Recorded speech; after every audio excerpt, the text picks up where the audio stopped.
Hi, and welcome to Business Talk, our weekly University of Rio Grande, Ohio State University South Center's podcast show. We are here at the University of Rio Grande TV show. Not only are we doing live internet radio through Blog Talk Radio, but we're also live on the Jackson Educational Access Channel and Channel 17 University of Rio Grande TV channel. Our podcasts are archived and placed on YouTube for viewing and listening again. Our mission is simple: to promote the University of Rio Grande and its diverse educational programs, promote the Ohio State University South Centers and its many business technology programs, and finally promote Southern Ohio, a great place to live, learn, and enjoy life to the fullest. Co-hosts are Jason Winters, Director of the Center for Small Business Entrepreneurship, and Mike Thompson, Instructional Design and Media Services Director, both with the University of Rio Grande. We also have Patrick Dengel, Business Development Specialist, and Kimberly Roush, Program Assistant, both with the Ohio State University South Centers. And I myself am co-host Nate Walzer with the University of Rio Grande. Yay. Here you go, Pat. Hey, Nate, you had a chance to meet our special guest today. This week we are featuring Lisa Pfiefer, as well as Jack Cooper, who are both with the Pike County Development Business Programs, Pike County Community Action Organization. And some of the topical areas are going to be on microenterprise, small business lending programs, small business classes that you're very actively involved in, computer-based, let me try that again, computer-based training. That is hard to say, you know? Small business marketing solutions and digital imaging. So if I mess up on my words, it's because one of our co-hosts, Jason Winters, is doing the camera, and that affects the speech. But welcome, Lisa. It's great having you here. Thank you, Pat, and thank you, Nate. I'm glad to be here. Well, we are too. Before we talk a little bit about many of the different programs that you have, tell us about yourself. I'm from Pike County. I've been born and raised in Pike County. I actually live in Waverly. I work in Piketon, and actually educated at the Ohio University with a bachelor's degree, and I've been working at Community Action for about 11 years. That is fantastic. I know that we at the Ohio State University and in many aspects with the University of Rio Grande, we have seen some of the different individuals that you've assisted, especially in some of the educational programs in Gallia County, but also some of the lending programs that you have in Jackson and Pike and Ross and Scioto. Before we get more into that, let's talk a little bit about Jack and tell a little bit about yourself, Jack. Well, I'm Jack Cooper. I'm a business development specialist. With Pike County Community Action Business Development Program. Like Lisa, I was born and raised in Pike County. Live in Piketon, work in Piketon. Got a bachelor's from Ohio University, so a lot of things are the same. What do you guys like about your job? I think the community-minded approach of our agency. Basically, in prior jobs I've had, it was more of a you're selling products or things that people thought they needed, I guess, and these services are more for the social benefit, development, and economic growth of our community, and to help the people in our community, both low and moderate income, and also with businesses. So you were talking about the small business lending programs. Tell us what's the difference between a bank, a financial institution, and yourself?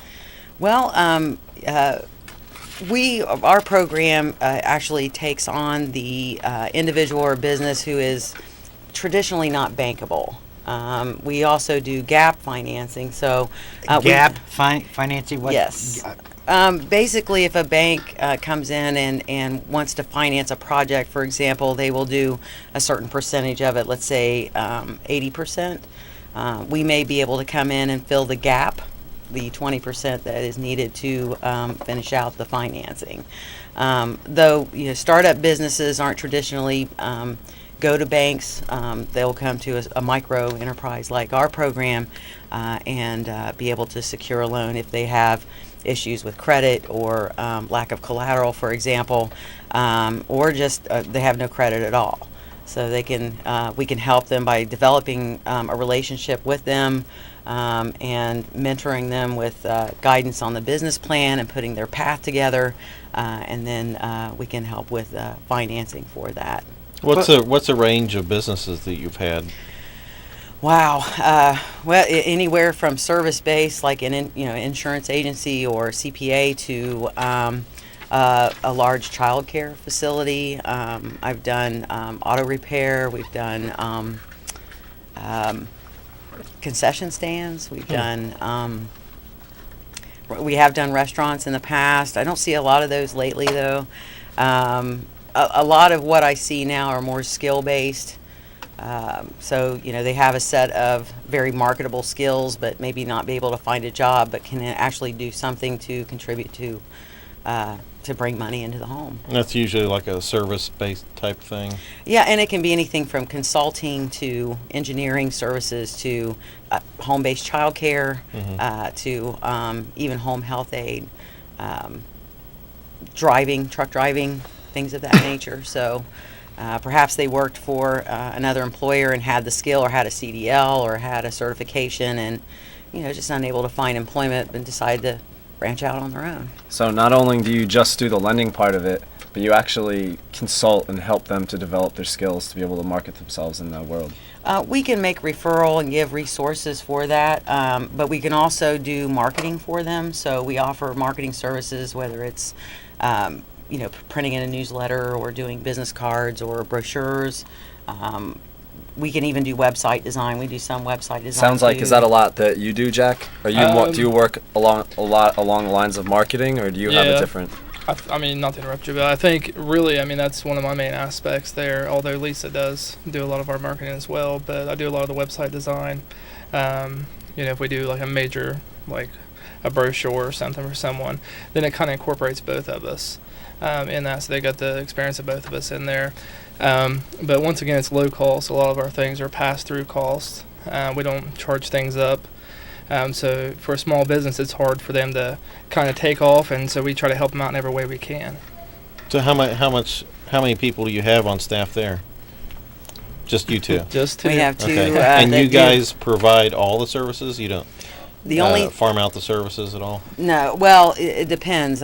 For the marketing, for example, if you exceed, we can do some in-house printing, but up to a certain point, it's just not cost-effective. Right. So we will, But outsource as far as that. design and that We sort do of all thing. of that in-house. We do that now, logo design, all that in-house. Now we so. do have two other staff people that do the digital imaging, our document imaging program. We have a document imaging assistant and also another assistant or another person that helps with that program. So but that's all they work on is just What do you mean by prepping. document imaging? Yeah. Well, basically it's just the concept of converting paper to electronic media to save cost. We also promote it for disaster recovery. If you have a flood or a fire, that will be on our server and also on CD. We do a lot of archive projects as well. So basically you're getting rid of all of those file cabinets. You're saving staff time in looking for those records. I've many times seen, administrative people sit down and go through a stack, literally, looking for papers when you can, index it very quickly and go straight to that disk and pull it up. So, it also holds integrity. Paper can get kind of old and flaky and, eventually fall apart. So it's, something that we implemented in 2007, we're quite good at it, I'm not afraid to say. So Okay, so you do document imaging, marketing, finance. Do you do the financing? yes. Okay. What else you do? Well, this I think the only thing we haven't really talked about were the classes. Okay. We do computer classes, actually in cooperation and partnership with the OSU South Centers and the Small Business Development Network. We utilize their lab as well as their mobile lab in teaching QuickBooks, all the Microsoft Office products from Excel and Word to Publisher, PowerPoint, Access. Is this at a charge? There is a fee for the class. It's basically our full day classes are 7.5 hours. We provide a student workbook and a disk of all of the data files that we use in the class. I provide lunch for the class, and pretty much unlimited support, I suppose, if you have questions or anything. And it's usually our full day classes are 90 a day. We do hold a half-day class. It's an intro to computers that is 60.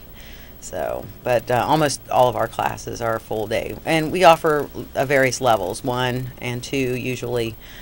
We do customized training for employers. So if they have a particular skill set they want us to teach in Word or Excel, like a mail merge or something along that lines, we can incorporate those and customize those for the employer. So, if you had a business, you might use one or all of your services. Yeah. If you had a decently sized business, you might bring you guys in for some training for your employees or something. Sure. And it's not limited to business. We actually publicize in public relations in a community calendar. I mean, individuals and single individuals who just want to enroll in the class are welcome to. That is also not limited to our 4-county service area either. If you're willing to drive from Adams or Lawrence counties into Pike County to take a class, we will. So what is your 4-county service area? It is Pike, Ross, Scioto, and Jackson counties, and that's mainly contained to our lending. The nice thing, though, is the way the rules are is you either have to have a residence in or a business in that county. So a neighboring county, for example, if a Vinton County or Gallia County resident was going to open a business in Jackson, we could also help them as well. Mm-hmm. So let's go back to the QuickBooks. Many times when I speak with I think I'm using business owners. slow books right now. Slow books? Yeah. Oftentimes when I ask what kind of financial records or how you're going to keep those financial records, sometimes they come back and say, well, I'm going to have an accountant take care of that. Mm-hmm. How do you answer that? Why do you need to have QuickBooks? Well, QuickBooks is they're very easy to use computer accounting program. You don't have to have, or at least Intuit states that you don't have to have accounting knowledge to use it. Most of all of the bookkeeping for records or financial statements are done behind the scenes as you fill out invoices and such. But I also recommend the accountant as well. Particularly an accountant that uses QuickBooks will actually set it up for you in some cases. It saves time because the accountant has everything right there at a glance, or at least on the thumb drive, and most of everything is where it needs to be. So it's just a matter of maybe making a few corrections and working together with your accountant to save you money and also help the accountant out as well. I understand. Quick question now to Jack, and that has to do with the marketing. What are you finding with businesses that overall on a particular basis, what does many businesses really need when it comes down to marketing? Is it basic skills? What's your opinion? Well, I mean, a lot of it is, they need to get their name out there. They need to get their business out there. A lot of times they don't really know how to do that. They're so busy with every other aspect of opening a small business because typically it's 1 or 2 people. So it's good for them to outsource if available, if they can afford to do that. And for us, it's kind of a one-stop shop. We can design your logo, we can design your brochures, your business cards, and your website and anything else you might need. We can also consult in other areas because a lot of people use Facebook and things of that nature, so we can kind of go off the I think track a lot of there. people think build it and they will come, but not necessarily. Not always. You have to. I mean, we have a few clients. One client in particular, she, it's a she and a he, and they put their name out there quite a bit. And then, as soon as they put their name out there, then it's like visit us on the web at thelakewayclub.com, visit our Facebook, and I mean, it's up to you how well your website does. It's up to you what you can do with your Facebook. But yeah, really, it's another tool that they can use that helps them, alleviates time for them to go and do other things that are necessary of their business. And just having the materials really isn't enough either. You have to be out there shaking hands. I mean, our tagline, for the program is business is all about relationships. And you have to meet people. You have to talk to people. You have to be part of the community. You have to, go out, rub elbows and shake hands and introduce yourself. And the more that, people hear your name and more people know that you're involved, the more likely that they'll call on your business. What kind of challenges do you run into in doing all this, other than the scope of everything that you do? That's where the amusing stories come in, aren't they? Well, it is really challenging working with startup businesses. Not everybody knows what's involved in it. You have a dream. So the people that come in that say, I have an idea, I'd like to start a business, and that education that you do at that point? Right. We start out right at the beginning trying to pull as much information out as we can of what do you know about the business, what are your skills and experiences, and then the development of the business plan, and how that is important to make your path and actually keep you on your path to making your business a success. So I think folks really don't understand what's involved in the development of the plan and what you're going to be in for as a business owner. You're going to be working 12 to 16 hours a day. You have to keep an eye on your financials. You're not going to take a vacation. You're not going to go out and buy a big expedition, or it's hard work, a lot of planning, and in a lot of cases, especially in a startup, you have to be financially stable to begin with. So sometimes, just having the idea, but, no follow through. I know people are dedicated. Just like somebody wants to open a restaurant because I like to cook and serve people. There's a whole bunch of other things, the people management and the finances and logistics, marketing and all that might overwhelm someone. Sure. Oh yeah. And things they've never thought of. State, federal, local agencies that may be involved in your business. Is the health department going to, need to come in there if you're going to open a tattoo shop? Well, yes, you're going to have that, and inspections. Even the person that wants to bake cakes at home, they've got the health department to contend with, and you have things that you have to put in order, and it could be costly. So, that's all part of the planning. Yeah. And probably with child care, there's a lot of that too. There is, if you're wanting to be certified with Job and Family Services. Of course, their book is that thick. Isn't there some number, up to this point you can have certain rules, and then if you have 20 to 30 kids, and there's different rules above that? When it comes to state certification, as a home-based, and I can kind of give you a general. I'm not going to, I'm not really an expert in the child care, but I think it's like for a certain, average size home per adult is like 6 kids. Of course, that's going to depend on the age. You bring in another adult, you can bring in another 6.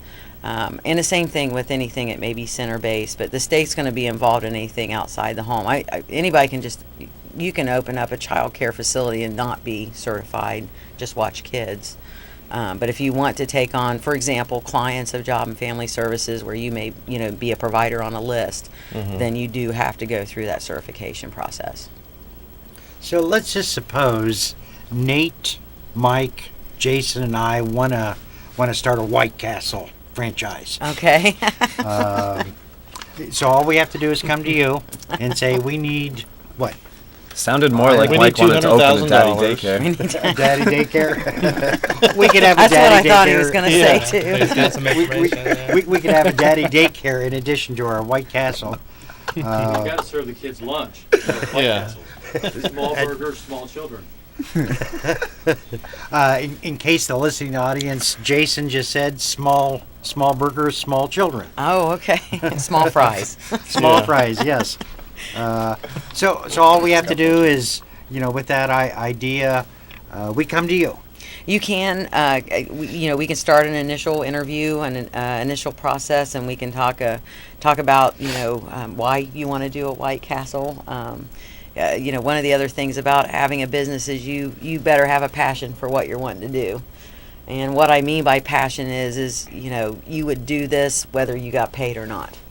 Okay, and that's exactly how it's going to start out.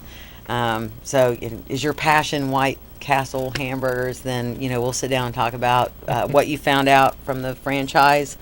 And you need to be careful with franchises because a lot of times you can't use anything for collateral because they tie it up. So when you're looking at loans, you have to have collateral. Well, okay, so maybe we want to open up a fried tofu vegetarian place in Waverly. Sure. Fried tofu. I'd have to ask about your market for that. Tofu. Well, what I was thinking is that there's probably a lot of free money, a lot of grants out there that would help you to start this. Oh, that is a common myth, that there are grant monies that are available to small businesses. Unfortunately, grants are very few and far between. Basically, just to give you kind of some guidelines, most of the time grants are only available to nonprofits. If you are lucky enough to find a grant, it's usually probably more like a reimbursement grant, which means you have to come up with the money up front anyway, and then you get reimbursed for it. Or it may be tied to what I would call significant job creation. So we're looking at 10, 15 jobs that you need to create in order to get those grant monies. But for the typical small business or micro business, like most of the ones that I work with, there just isn't any grant money available. So okay, so then we're going to get your loan, and then we're going to go to Jack, and he's going to create a website for us. Oh yeah, one-stop for shop. Fried tofu Vegetarian. .com. And so you would put that up, and then we would have all sorts of customers coming in. Well, we would certainly try. With this tofu idea, when we come to you, are there different kind of loans that we can get, or is there one general loan that everybody applies for? Well, we have two types of monies. We have the USDA money, which is federally funded by the United States Department of Agriculture. And we can actually look at up to a $50,000 loan for that fund. And then, typically with the larger economic development, significant job creation ones, we can look at a little more money than that, provided there's another bank involved. So in those cases, you're talking about more of the larger projects, in the hundreds of thousands of dollars, where maybe not just the bank is involved, but maybe an economic development or community development group is, and then we come in with another piece of it. So basically, most of our small businesses, a micro business is typically anywhere from 1 to 5 employees, no more than that. They don't need any more than, let's say, $35,000 or $50,000. So typically our loans are probably in between, let's say, $25,000 and $30,000, just to be, kind of typical. So, but that's, as far as it's the same application process, I guess, is what I'm trying to say. Do you have are there a lot of people who come to you annually, or is it? How many groups or how many people are trying to come to you? How many people are trying to use your services? Well, we do keep track of that. I didn't bring my actual statistics with me, but I would say anywhere between, let's say, 50 and 70 people a year. Not all businesses or business plans or ideas come to fruition. a lot of folks who do come to us are just doing information gathering. Okay, and I also do resource referral. We do a lot of partnerships with the OSU small business development centers. We have partners in Jackson, and we can also meet in other counties as well. So, like I said, typically the client or the what I call the walk-in or the inquiry call-in is just information gathering. But we typically, I don't know, we could do 4 loans in a year, or we might do 5, or we might do 1 or 2. Right now, it can. It depends. It also depends on the economy. I think. Right now, our program is booming.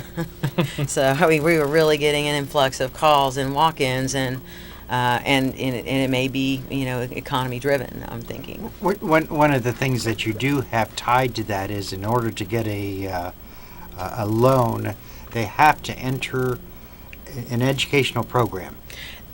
They don't have to, but it is recommended, particularly if they have no experience with a business plan or have never seen a business plan. We do offer the small business. It's a 5-week small business class that kind of tears apart that business plan into, I call it bite-sized chunks, I guess, and we go over each section. We give resources to get marketing information and competition analysis. We do break-even point. We do pricing your products. We talk about financial statements and accounting. I bring guest speakers in. Typically business bankers. I bring an attorney in for one class for some legal advice, and just help them and letting them know that it's not something you're going to sit down and write in a weekend. I'm not going to, you're not going to see me on a Friday and say, I'll be back Monday with my business plan, because it is a process, and sometimes it can be a long one. And what do you find the most important thing in a business? Is it understanding money? Is it understanding marketing? Or is it understanding the management process? Wow. Typically, that's funny that you should say that, because typically a business owner wears 3 hats. Okay, they're the entrepreneur, they're the manager, and they're the technician. Now, it is hard enough for a business to wear 2 of those hats, let alone 3 of them. So you've got to pick your skill, or what that you're really good at. If you're a people person, then you're going to be the entrepreneur, you're going to be the marketer, you're going to be the one out there spreading your name. And if you have others, maybe family members or friends or trusted people that actually have those other skills, then they can do that part for you. There's no reason for you to take it all on 100%, or you'll probably never sleep. So what I tell businesses, not to be afraid to delegate. If you have people that have a better skill set in a certain area than you do, the CPA, for example, for finance, get a CPA. I highly recommend it. If you are doing contracting or, perhaps any service that requires a contract, have an attorney on hand. If you can afford it, if your business can do that.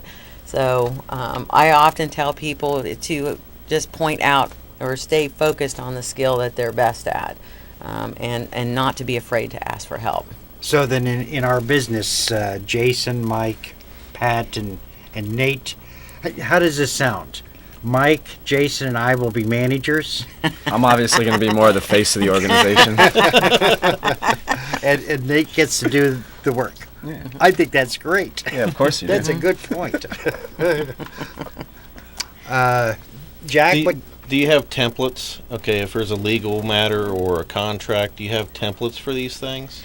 I don't I have a template or a couple of them for business plans, but I don't have them for, honestly, I leave those to that. I wouldn't even dare tell a business or recommend that they do their own contracts. We have a minute and a half. Where can we find you? We are located at the Community Action Committee of Pike County.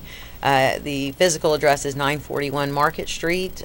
We are right off of US 23. You go over a set of railroad tracks, and right there in Piketon. We're called the Business Development Program. In what town? Piketon. Piketon. Mm-hmm. Okay. And what's the phone number? It is 740-289-2955. 2371, or you can call toll free at 1-866-820-1185. You can also visit us on the web at www.pikecac.org. Okay. So we've got just 30 seconds. Lisa and Jack, I want to thank both of you for coming on. Any last parting thoughts? I want to thank you for allowing Jack and I to do this podcast. We really appreciate you helping us promote our programs. Good. And all of you for helping us through all of this. So it's been really fun. It's been a pleasure for us as well. I'm Patrick. I'm Nate. I'm Mike. Jason said he's Jason. I'm Lisa. And I'm Jack. Thank Thanks you for listening. watching.